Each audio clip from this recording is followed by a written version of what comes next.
feel the difference between needing to do something and somebody else expecting me to do it. And now hear these words.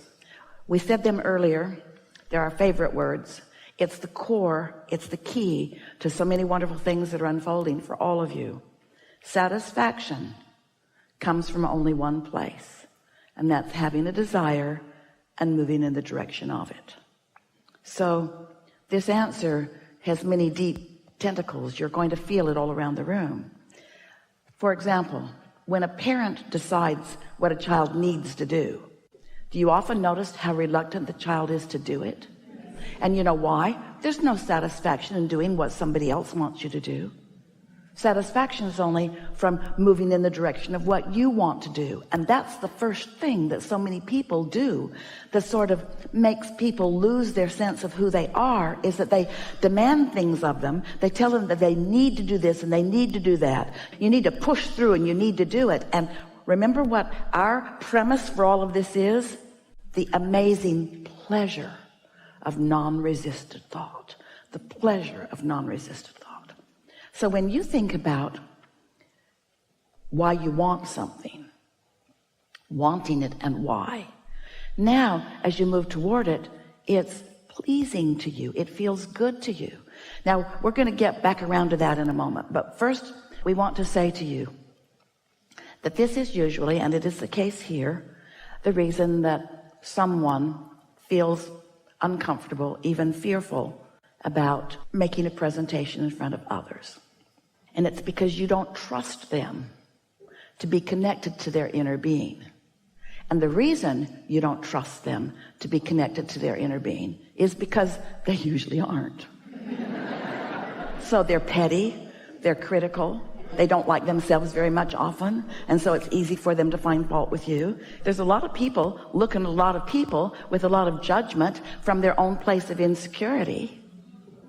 So this brings us right to the heart of something. This is one of the most important things that will give you the greatest relief and the greatest clarity and then the greatest strength and then the greatest satisfaction. So just follow through with us on this just for a little bit. This inner being of yours that we've been talking about, this pure positive energy, larger part of you, who is always adoring you and always acknowledging your value, that's who you're wanting to tune to. You want to calibrate to your inner being who knows you, not to some disconnected person who's having a really hard time. It's an interesting thing. We hear people, often speakers, and they will stand on a stage, even in a crowd where there are many people who are on their side. But if there is a heckler or someone in disagreement, they say often, I don't know why I keep playing to the guy that I know doesn't like me. And we say, it's because there's this thing that humans do. It doesn't work well for you, but you keep doing it. We're hoping you get over it today. And that's where you want others to get you. Well, sometimes they're just not going to get you because they're on a different vibrational wavelength. You can't get sick enough to help sick people get well, or poor enough to help poor people be prosperous. You can't become confused enough to give somebody clarity. And yet that seems to be what so many want from you. They want your resonance with them where they are. And do you know, did you follow that just a little bit? Do you know what your inner being does and doesn't do? Your inner being never lowers its vibrational frequency so that you can find resonance. Your inner being always stays right where it is, in love and knowing, which gives you the opportunity to allow your vibration to rise to meet it. Your mother,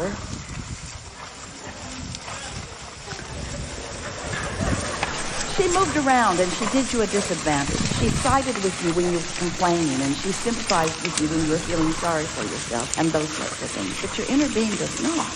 And so when you decide that you're going to reach for the way your inner being feels about the subject of your presentation, and that's not just going to be the dominant thing that you care about, it's really the only thing that you care about. You're going to be tuned in, tapped in, turned on, and you're going to be good at what you do, and you're going to deliver what you have to say, and you're going to love every minute of doing it because there's no resistance within you. You see what we're getting at? But in the minute that you turn your attention to what others think of you, oh, can you imagine? So just to be absurd, to really make a strong point, let's say that it's important to you that you be appreciated by others, because it's easy to feel good. When you see something that makes you feel good, you feel good. And when you see something that makes you feel bad, you feel bad. And a lot of people would say, well, all of this stuff that makes me feel bad needs to change so that I can feel good. It's really a conditional approach to life. It's ridiculous and it's impossible. It's like putting out an advertisement that reaches everyone on the internet that says, here's my picture, and here's what I need from you should we meet. So scan the crowds as you move through life, and if you see me, here's my list. Carry it with you. Or you could just tune to your inner being. In other words, the path of least resistance is just to be in love with who you are and be in love with everything the way your inner being is in love with everything. And then you lose your sensitivity to what others think, because there is a higher priority to you. And that's, you're tuning to the whole of who you are. You're tuning to the core of who you are. You're tuning to the ever expanding being that you are. Because others, some of them are going to resonate with you and some of them aren't. We want you to know there's never a crowd on the leading edge. But when you get tuned in, tapped in, turned on, there's a high probability that those who are around, who all want some of that, will begin to find that resonance, especially if you are experiencing the awesome power of non-resistant thought. That's the epitome. That's the perfect definition of attractive, isn't it? To be so tuned in that you're in your full power and clarity. And then those who are up to speed with you to some degree, they'll come right along with you. And those who aren't ready for you won't come. But what are you going to do about it? What are you going to do about that? You're going to lower your vibration to resonate with them. You're going to give up your connection to your source energy so that you can worry about that, you see? Doesn't that help you not worry about what others are doing? We want to convince you that you really have to stop playing to the peanut gallery. No offense meant, but resonate with your inner being and then watch what happens. Helpful? Yes. Want to talk about it? I just didn't know that it was about what other people were thinking about me. I mean, I've always known that I was aware of other people's energy. What did you think it was about? I just thought it was something that happened to me, or something that I just... You have an emotional response. Yes. With no awareness of what thought it's about. It just seems to come over me so fast. I didn't realize that it was something that I was... So now that leads us to another really important thing to talk about here today. And that is, we've been talking recently, we'll talk a lot about this today, about getting out ahead of it. Earlier you heard us say that you have patterns of thought. That's what beliefs are. So sometimes you have a belief that is serving you. Sometimes you have a belief that isn't serving you. And those beliefs that aren't serving you, that's why things sneak up on you, because you didn't even realize you were feeling that way or thinking that way, but you were, and so you attracted something that matched that. So we've been talking about getting out ahead of it. In other words, segment intending. Deliberately identifying and isolating and calibrating an emotion right now. So let's say that it's the day before you're going to make a presentation and you're thinking about it today. And today you are acknowledging what a beautiful day it is. And you're acknowledging how good you feel in the world and how good you feel in your body and how happy you are in life and how nice it is to be an uplifter and a teacher and how eager you are about these things. And because this presentation is tomorrow, it's easier for you today to identify those things and sort of prime the pump and get the energy moving about them. You might even go so far as to acknowledge how happy you are to have this role that you get to play tomorrow, and how eager you are to see how it plays out, and how much fun that it could be, how much fun that it will be. And so just by having those thoughts here today, with little or lesser resistant competition about them, you have gotten out ahead of it.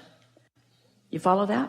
So tomorrow, we promise you, will go better for you than it would have had you not done that. That's what we call getting out ahead of it. Meditation accomplishes that too, because when you quiet your mind, you stop thought. And when you stop thought, your vibration rises.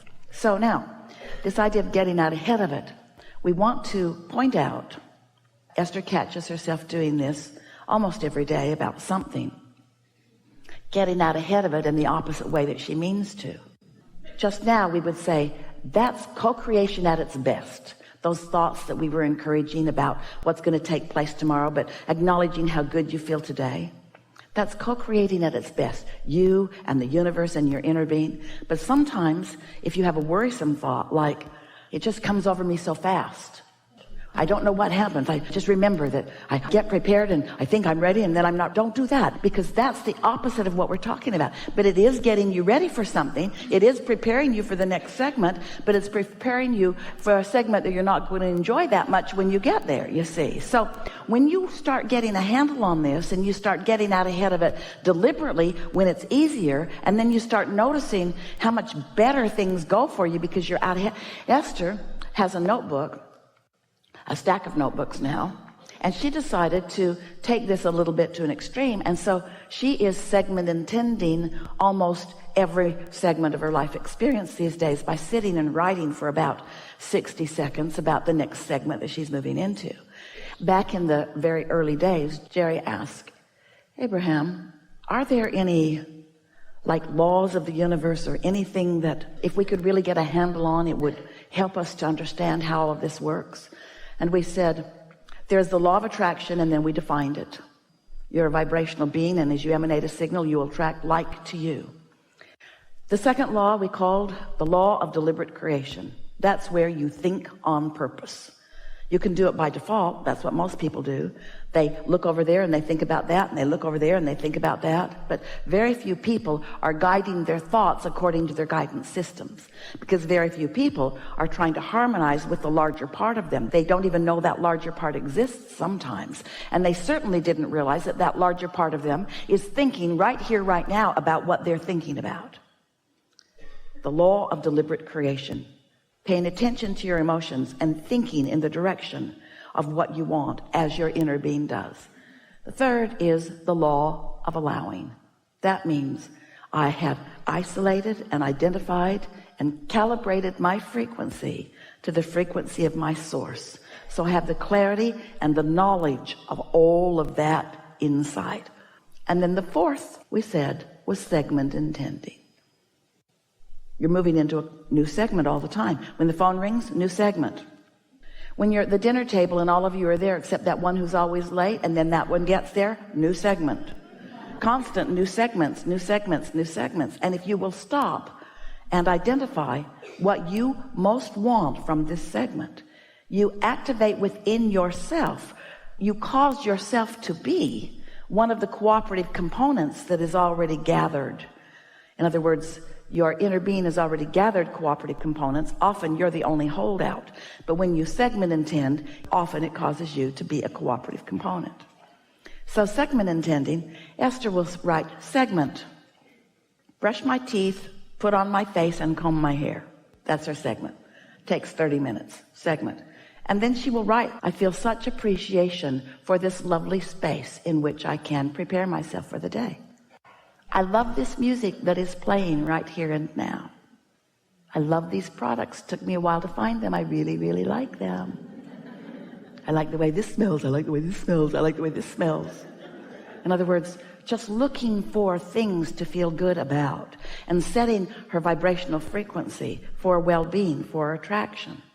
And then the next segment, make my bed and move the stuff back where it belongs.